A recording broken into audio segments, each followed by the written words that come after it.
Andy Murray was beaten in the first round of the Citi Open as he gears up to compete at Flushing Meadows later this month.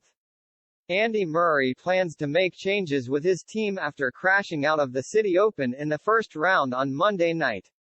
The Scotsman complained of cramps following his defeat to Michael Weimer, which may not bode well in his preparations for the U.S. Open later this month. Murray and Weimer contested a thrilling match in Washington, D.C., with the latter saving 4 set points to claim a marathon first set. The Swede was in full control and raced into a commanding lead in the second, but signs of his own physical discomfort allowed Murray back into the match.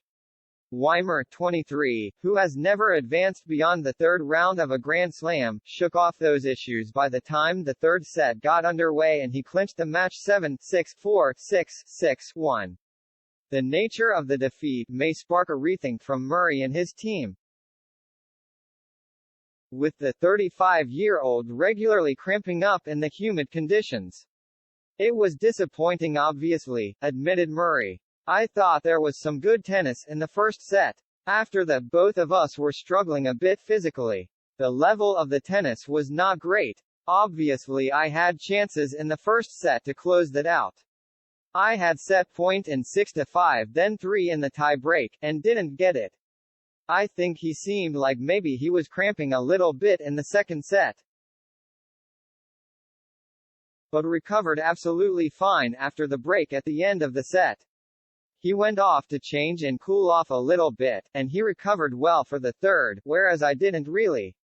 Yeah, just frustrating. Actually in Newport I cramped right at the end of one of my matches there. Really hot and humid. Usually I quite enjoy playing in those conditions. I've struggled a little bit the past 2 tournaments with that.